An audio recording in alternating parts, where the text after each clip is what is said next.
So, we got a mole. Well, not really. So, let's talk about this.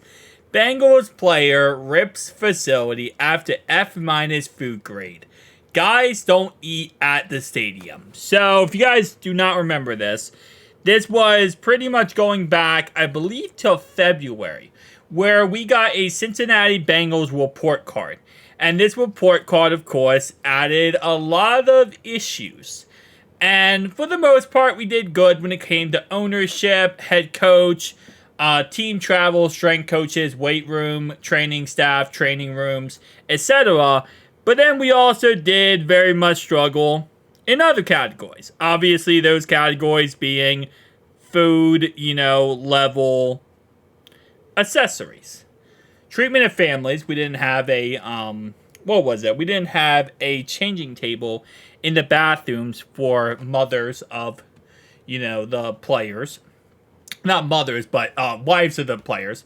Food and cafeteria, there was issues with it being too small. We didn't offer family nights where everyone could come together and be able to eat food during special nights. We also did not offer food outside of just the time when players come into practice. So when players come on off days, we don't have food available for them. Nutritious and that other word.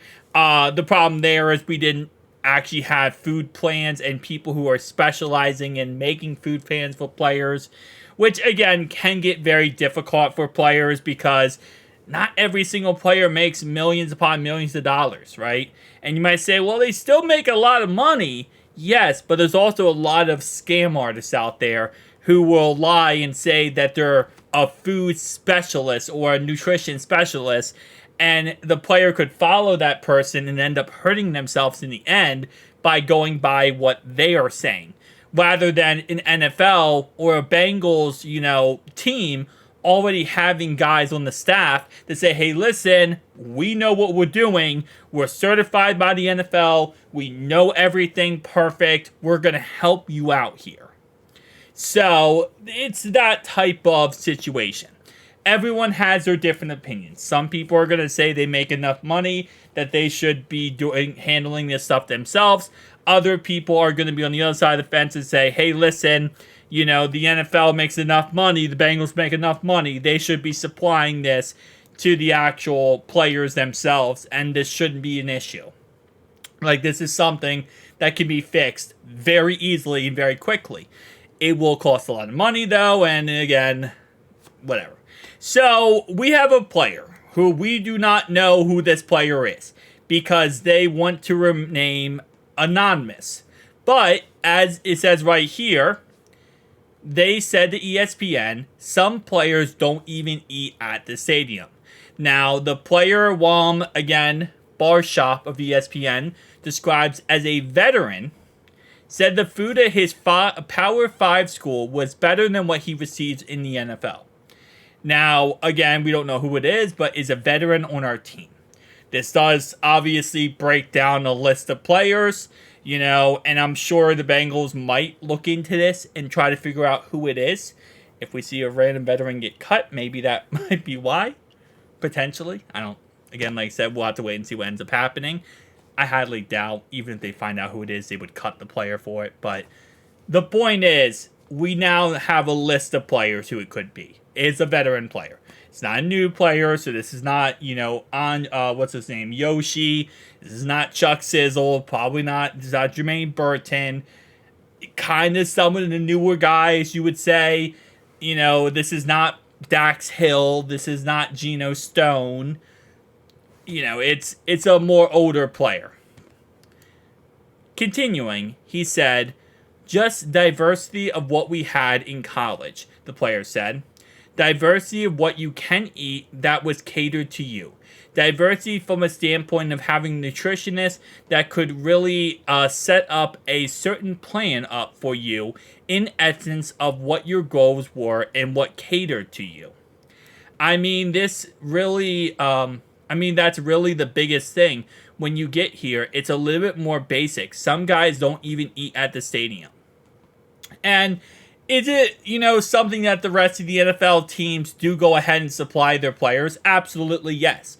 Most teams, and according to the report card, a lot of them go ahead and give certain, nutritionists, dietitians for the players. And it helps out the players a lot. Keeps them in top physical shape. They know what they're doing. They know what supplements to put in their bodies.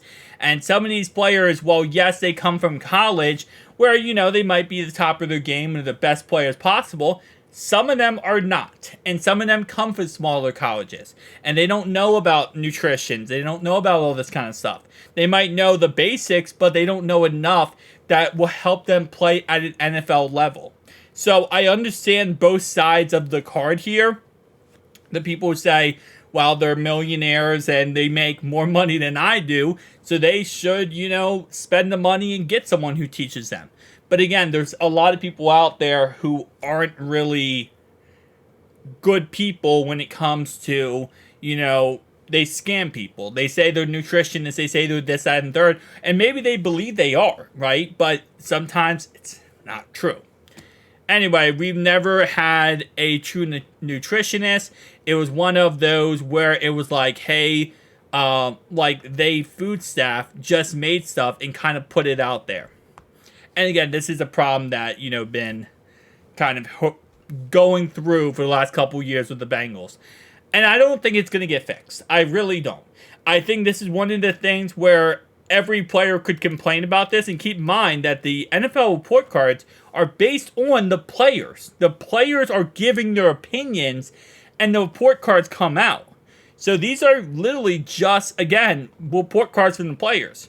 So Mike Brown, Katie Blackburn, they all hear these things. They all understand that the players are upset about these things. But I don't think it's going to get fixed. I really don't. And I think it's just going to be a thing where this is every year, players complain about it. They say, dang, that sucks. All right, so let's worry about the season. And that's going to be that. And, I mean, again, you might say that's bullcrap and they need to fix this, they need to do this, that, and third. It is what it is at the end of the day, right? They say, they do continue here and say, even though many of the players come to the facility on off days for extra preparation and recovery, and they're not offered any food for that. So the report also states the Bengals are one of the two teams in the NFL that does not offer players 3 meals each day, and they are the only team in the league that shuts down the cafeteria when players have off days. So, and again, this is something we've heard complained about a lot. And I just, unless the NFL mandates it, the only way this will all get fixed, in all honesty, is if the NFL mandates it. If the NFL says, listen, every team now, you have to have a nutritionist on staff. You have to have 3 meals a day given to the players. You have to have changing rooms in the bathroom for mothers. Unless the NFL mandates it, which I don't think the NFL is going to, this was probably never going to get fixed.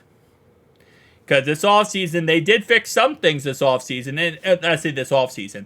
It has been a 4-year process, but they have fixed stuff like the training, not the training staff, but the weight room, the training room, the locker room. These are all things that they have upgraded over a 4-year process. The other things, they're not really focused on. So, unless the NFL mandates it, it's never going to get fixed. But tell me down below your thoughts and opinions, and I'll see you guys in the next one. Peace.